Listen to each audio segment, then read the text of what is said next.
So അമേസിൻ്റെ interior ഫീച്ചേഴ്സിനെ കുറിച്ച് നോക്കുകയാണെങ്കിൽ എനിക്ക് ആദ്യമായി പറയാനുള്ള ഈ വെഹിക്കിളിൻ്റെ ഫ്രണ്ട് ഡാഷ്ബോർഡാണ്. ഈ ഡാഷ്ബോർഡിൽ വളരെ ഡിഫറൻ്റ് ആയിട്ടാണ് ഈ ഡാഷ്ബോർഡിൽ ഓരോ ഐറ്റംസും കമ്പനി പ്ലേസ് ചെയ്തിരിക്കുന്നത്. ഡാഷ്ബോർഡിൻ്റെ ഡിസൈൻ ഉൾപ്പെടെ എൻറ്റയർലി ഡിഫറൻ്റ് ആണ്.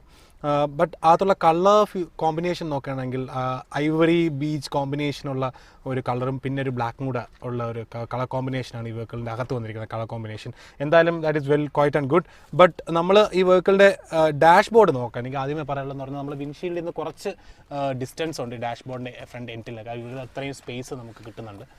ഇതൊരു യൂട്ടിലിറ്റി സ്പേസ് ആയിട്ട് നമുക്ക് യൂസ് ചെയ്യാൻ പറ്റില്ല. ബട്ട് ഇതെനിക്ക് ഒരു സ്റ്റൈലിഷ് ആയിട്ട് വേണമെങ്കിൽ ഒരു സ്റ്റൈൽ സിമ്പിളായിട്ട് അല്ലെങ്കിൽ ഒരു ക്വൈറ്റ് ഡിഫറെൻ്റ് ആയിട്ട് തോന്നിക്കുന്ന രീതിയിലാണെങ്കിൽ നമുക്ക് ഈ ഒരു സ്പേസ് ഇങ്ങനെ യൂട്ടിലൈസ് ചെയ്തിരിക്കുന്നു എന്ന് നമുക്ക് കരുതാം. പക്ഷേ ബാക്കിയുള്ള കാര്യങ്ങൾ നോക്കുകയാണെന്നുണ്ടെങ്കിൽ നമ്മൾ സാധാരണ AC-യുടെ വെൻറ്റ് വരുന്നതെന്ന് പറഞ്ഞു കഴിഞ്ഞാൽ ഈ ഡാഷിൻ്റെ സെൻറ്റർ പോർഷനിൽ അല്ലെങ്കിൽ ഇവിടെയൊക്കെ ആയിരിക്കും സാധാരണ ഈ സെൻറ്ററിലുള്ള 2 വെൻറ്റ് വരുന്നത്. പക്ഷേ ഇവിടെയാണ് ഇതിൽ ഡിഫറെൻ്റ് ആയിട്ട് എനിക്കൊരു കാര്യം പറയാനുള്ളത്. അതായത് നമ്മുടെ കോഡ് റൈഡറിന് ഫുൾ പവർ AC കിട്ടാൻ വേണ്ടിയിട്ടാണെന്ന് തോന്നുന്നു ഈ 2 വെൻറ്റും, അതായത് ലെഫ്റ്റ് സൈഡിലെ 2 വെൻറ്റും കോഡ് ഡ്രൈവറിൻ്റെ ഫ്രണ്ടിലായിട്ടാണ് വരുന്നേക്കുന്നത്. അപ്പോൾ അത് കാരണം കോഡ് ഡ്രൈവറിന് കുറച്ചുകൂടെ പവർഫുൾ AC ഡയറക്റ്റായിട്ട് കിട്ടാൻ സാധിക്കും.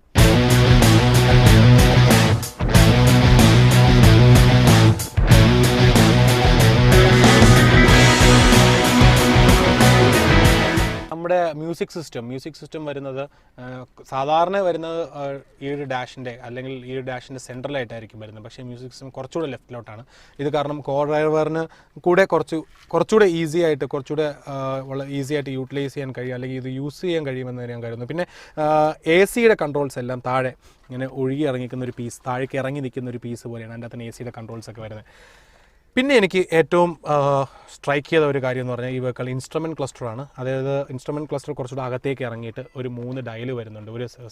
ഒരു കംപ്ലീറ്റ് സർക്കിൾ ഡയലും പിന്നെ 2 സെമി സർക്കിൾ ഡയലും. അതിൽ ഒരു dial tachometer, central speedometer, right സൈഡിൽ ബാക്കിയുള്ള ഡിസ്പ്ലേസ് ഒക്കെ വരുന്നുണ്ട്. ഇഞ്ചൻ സിഗ്നൽസ്, ലാംപ്സ് എല്ലാം അവിടെ വരുന്നുണ്ട്. പിന്നെ താഴെയാണ് നമ്മുടെ ട്രിപ്പ് മീറ്റർ വരുന്നത്. അപ്പം പിന്നെ എനിക്ക് വേറൊരു കാര്യം പറയുന്നത് നമ്മളെ ഹസാർഡ് ഇൻഡിക്കേറ്റർ വന്നേക്കുന്ന ഇവിടുത്തെ ഒരു വെൻറ്റിൻ്റെ തൊട്ട് താഴെ, അത് ഹസാർഡ് ഇൻഡിക്കേറ്ററും ഈ വെൻറ്റും കൂടെ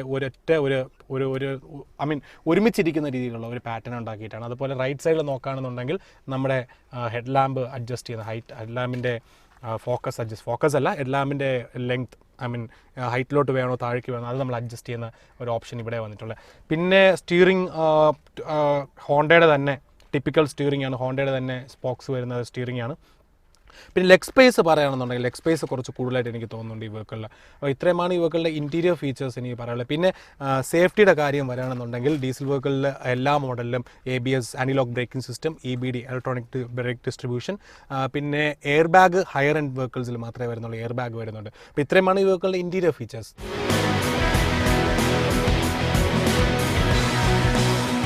സോ ഫോക്സ്, നമ്മൾ ഹോണ്ട അമേസിൻ്റെ ഫീച്ചേഴ്സ് എല്ലാം കണ്ടു കഴിഞ്ഞു. വെഹിക്കിളിൻ്റെ മൈലേജ് നോക്കുകയാണെങ്കിൽ, ഫ്യൂൽ എഫിഷ്യൻസി നോക്കുകയാണെങ്കിൽ 25.8 km/L ആണ് ഡീസലിൽ കമ്പനി അവകാശപ്പെടുന്നത്. എന്തായാലും ഇത്രയും പെർഫോമൻസും അല്ലെങ്കിൽ ഹോണ്ടയുടെ തന്നെ ആദ്യത്തെ ഇന്ത്യൻ ഡീസൽ എഞ്ചിൻ ഹോണ്ടയ്ക്ക് ഡീസൽ എഞ്ചിൻ ഉണ്ട്. യൂറോപ്പിൽ ഓൾറെഡി ഡീസൽ എഞ്ചിൻ ഉണ്ട്. പക്ഷേ ഇന്ത്യയിലേക്ക് വേണ്ടിയിട്ട് ഒരു ഡീസൽ എഞ്ചിൻ വെഹിക്കിൾ ഇന്ത്യയിലേക്ക് വേണ്ടിയിട്ട് ഹോണ്ട ഇപ്പോൾ സമർപ്പിച്ചിരിക്കുകയാണ്. എന്തായാലും ഹോണ്ട വീണ്ടും ഈ ഒരു ഡീസൽ എഞ്ചിനോടുകൂടി അല്ലെങ്കിൽ ഒരു ഡീസൽ എഞ്ചിൻ വെച്ചിട്ട് ഡീസൽ മാർക്കറ്റ് കീഴടക്കം എന്ന പ്രതീക്ഷ കൊണ്ട് നമുക്ക് ഈ ടെസ്റ്റ് ഡ്രൈവ് ഇവിടെ അവസാനിപ്പിക്കാം.